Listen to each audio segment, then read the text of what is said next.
Crispin, The Cross of Lead by Abi, Chapter 39.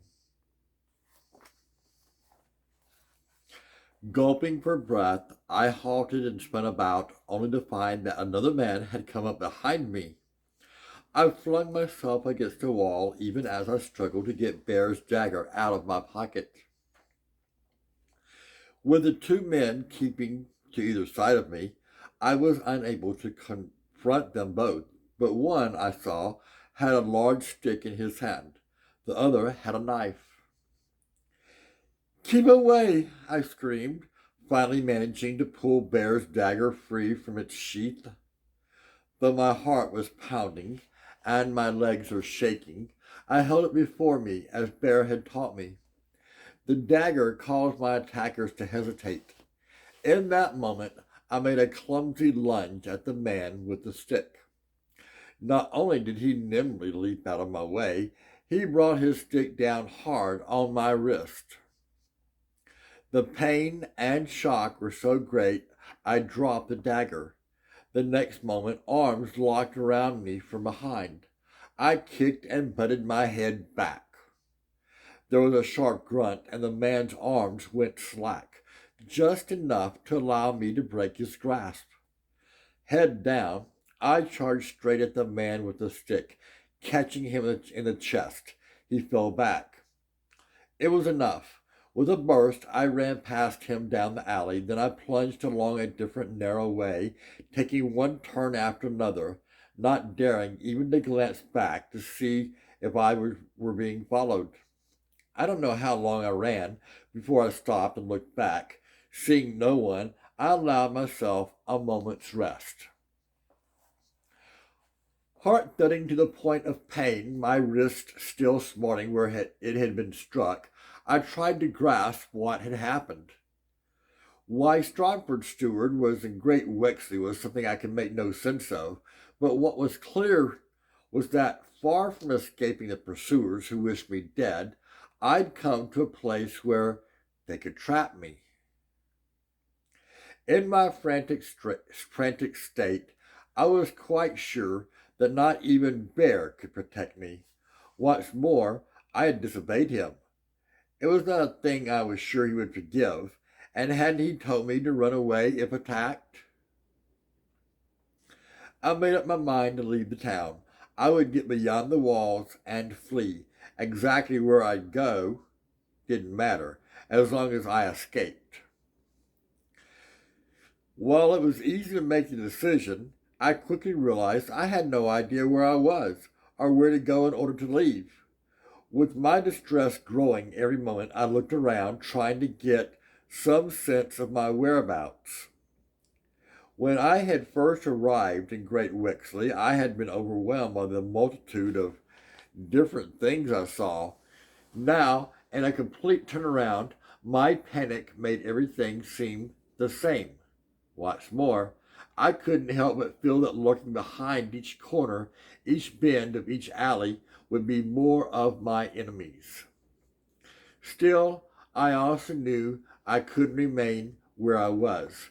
My pursuers had already proved they knew the town well enough to track me down. Moving with great caution, I wandered down one alley after another, spying ahead even as I constantly checked behind. What made things worse was that no matter where I went, I had the sensation I'd been there before. It was as if I could make no progress. But then I came to what seemed a good idea. Bear had told me that the great walls encircled the entire town. If that was the case, and I didn't doubt him, I suppose that I could find some part of them as long as I walked a straight line in any one direction. Then, once I found the walls, I'd follow around until I came to the gate through which we had entered. From there, I'd make my exit from the town and flee to safety. Feeling somewhat less apprehensive now that I had a plan, I immediately set off. Though I hurried, I remained alert lest I blunder into another attack. Again and again, I made myself slow down. Try as I did to follow a straight line, I soon discovered it was impossible. The alleys and streets meandered in ways that bewildered me. It was as if I were in a maze. Even so, I forced myself to go on because I was afraid to stay in any one place. So I made my way by hugging walls, slipping around corners, all but crawling. Daylight was fading. The long summer twilight had begun to ebb. With it came a resumption of a chilly rain. Soon, misty dimness cloaked the air. The brightest light came from within houses, or the occasional passerby who made his way holding a flaming rush or lantern before him. Fewer and fewer people were abroad. Shadows lengthened. Now and again men would stagger by, clearly having had too much to drink.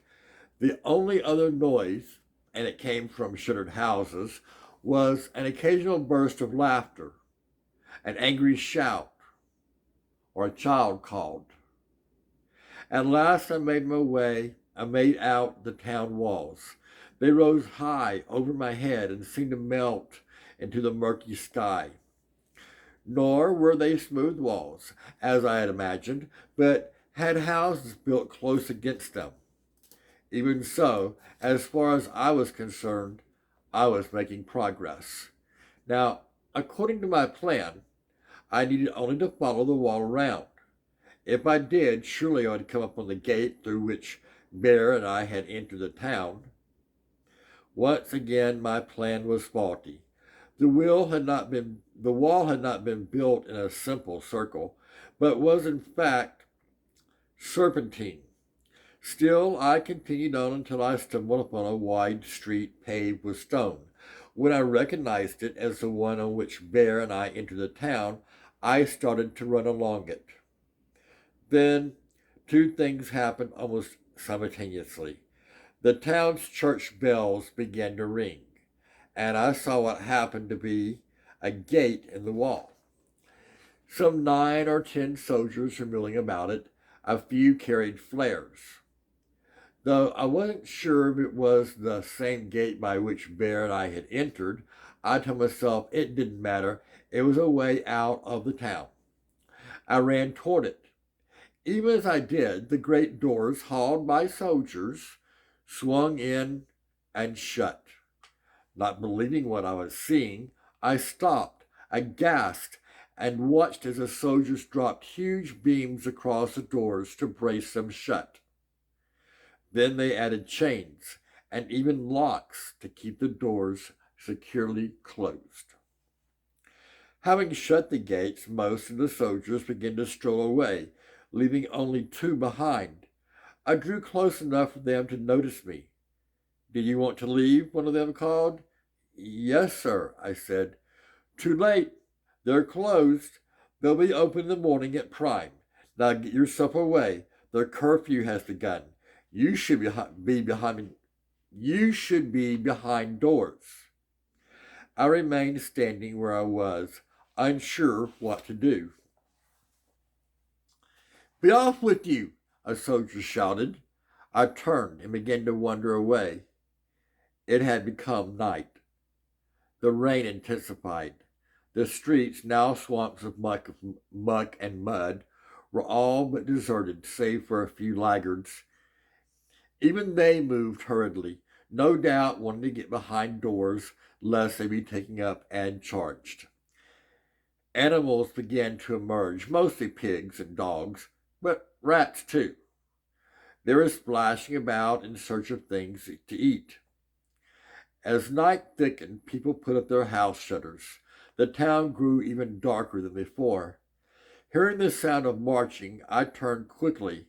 Some 6 helmeted soldiers, armed with broadswords and bearing lanterns, were coming down the street. I leaped into a narrow alley and peered out.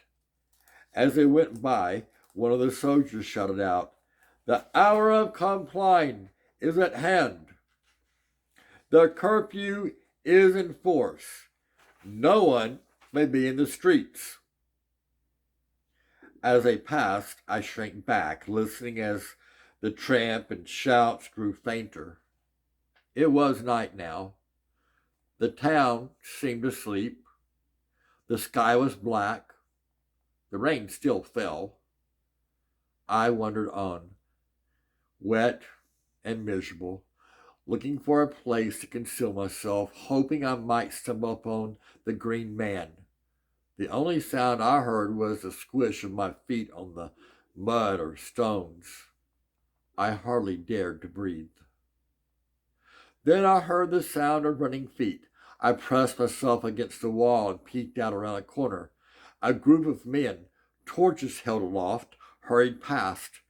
By the light of their torches, I glimpsed their blue and gold livery. It was the same livery as Lady Furnival's entourage wore, but I recognized them as the steward's men. How could that be? Then I recalled something that I had heard the strangers say in the forest. Aycliffe was Lady Furnival's kin.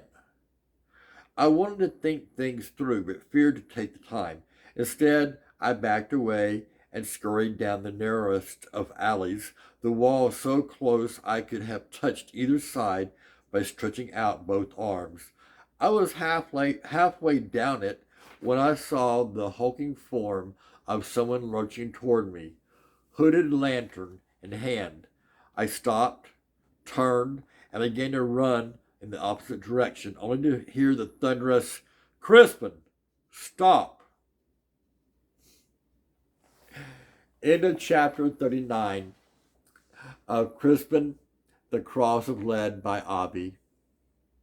And thank you, Pierce, for messing with my tripod and making things difficult for me tonight. But Bob Pod loves you.